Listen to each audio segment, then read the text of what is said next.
Salut à tous, je m'appelle Mathias et ça fait un mois que je prépare toute une vidéo qui sort dimanche prochain sur une expérience grave intéressante. Normalement, la vidéo dont je vous parle aurait dû sortir à la place de celle-ci, sauf que hier à 22 h, bim, gros changement de plan sur un coup de tête, et je me retrouve aujourd'hui à 7 h du matin après une bonne nuit d'écriture à vous parler de la peur et de l'impact que cette passionnante émotion a sur notre cerveau. Tout ça pourquoi? Parce qu'on fait actuellement face à une pandémie qui fait peur, et que pour soutenir mes propos, c'était l'occasion parfaite d'avoir un exemple aussi concret et actuel qu'est le coronavirus.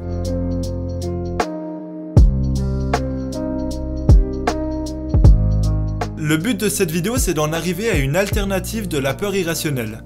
Mon objectif, c'est pas de minimiser la chose, mais c'est juste de profiter de la chance de pouvoir être entendu pour vous faire prendre conscience de notre responsabilité en tant qu'individu face à cette pandémie. Et je suis d'accord, c'est inquiétant, il y a littéralement tout pour flipper, on est tous à la maison, les gens se battent pour du PQ, et les médias font tout pour alimenter notre peur à la place de nous informer rationnellement. D'ailleurs, les médias, parlons-en. Les gars, vous êtes cramés, arrêtez de jouer avec nous. Ce qu'il faut savoir premièrement, c'est que la peur c'est une des émotions humaines les plus puissantes.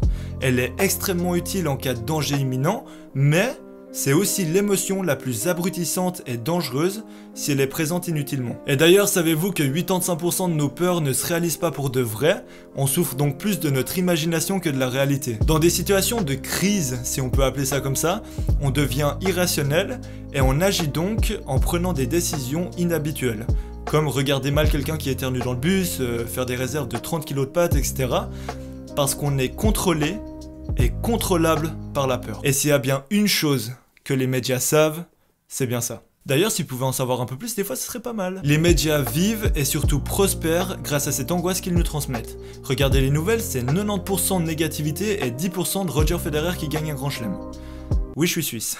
C'est super dur à dire. Oui, je suis suisse. Et là, j'en viens à la raison d'être de cette vidéo. Pourquoi est-ce que moi, en tant que Mathias MTVN sur Instagram, j'en parle? Ça cale la petite promo là, tu peux aller follow.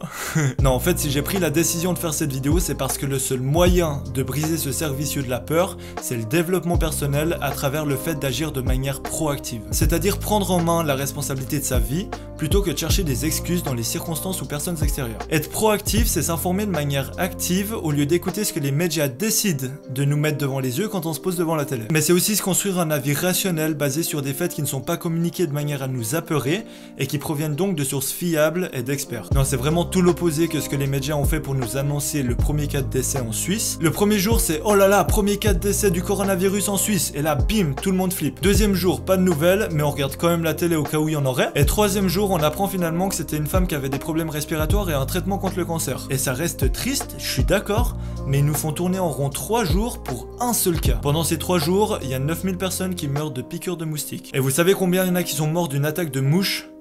Bon, 0, faut pas abuser non plus. Non, mais si on analyse de manière objective ce qui s'est passé durant les 2 dernières semaines, c'est oh, le premier cas en Suisse, le premier cas en France, le premier cas ici, le premier cas là-bas, le premier décès.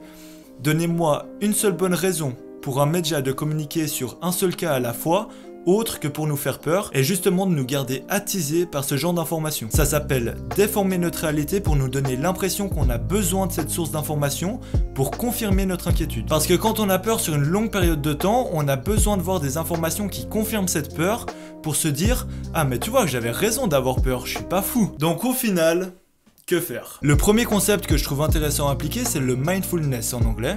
En français, ça donne rien, ça n'a jamais rien donné les mots anglais traduits en français. Mais en gros, c'est être conscient de la réalité.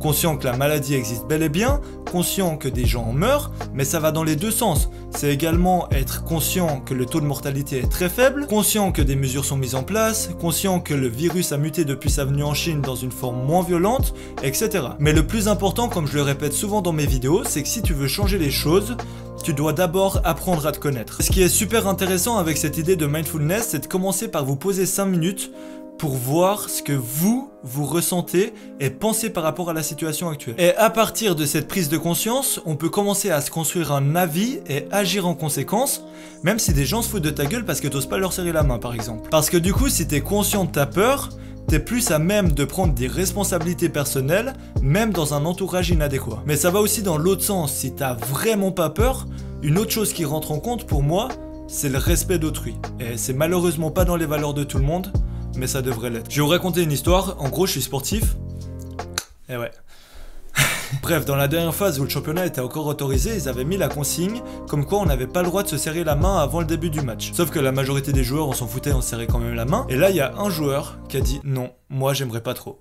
Et là, tout le monde l'a regardé un peu bizarrement et s'est un peu marré. Et c'est à la fin du match que la majorité des joueurs qui se sont marrés se sont rendus compte que le mec en question avait une femme enceinte de 4 mois et travaillait à l'hôpital. Donc parfois, avant de rigoler ou de se marrer ou de se moquer ou quoi que ce soit, on peut juste respecter. Du verbe respecter. Pour finir, arrêtons d'agir dans l'effervescence, parce que je pense qu'actuellement, tout ce qui se passe autour de nous reste très flou, et c'est pour ça qu'on essaie tous de se construire un avis basé sur ce que les autres pensent, et donc sur l'extérieur. Sauf que l'extérieur n'en sait pas plus que nous. C'est pour ça qu'on est perdu et qu'on sait pas à quoi penser, mais essayons de prendre du recul et de nous calmer un peu pour agir de manière rationnelle. Même si je suis d'accord que c'est grave et dangereux, j'ai jamais dit le contraire. Mais faisons juste attention avec la peur qu'elle nous fasse pas faire n'importe quoi, parce que typiquement en Italie, il y a des gens qui sont allés faire les courses à 4 pour prendre encore plus de réserves, mais évidemment ça donne aussi 4 fois plus de chances au coronavirus de se propager. Donc suivons simplement ce que l'État met en place pour arrêter ça, respectons la vie des autres tout en agissant en accord avec le nôtre, c'est à travers des actes individuels qu'on obtient des résultats globaux. Voilà, c'est la fin. Merci de m'avoir écouté. J'ai donné encore plein d'anecdotes sur le coronavirus sur Instagram. Donc allez me follow, MathiasMTVN. On peut échanger dans les commentaires, je réponds à tout le monde, donc lâchez-vous. Comme d'hab, n'oubliez pas de vous abonner, de liker et de partager, parce que c'est important et ce message doit se faire partager. À dimanche prochain.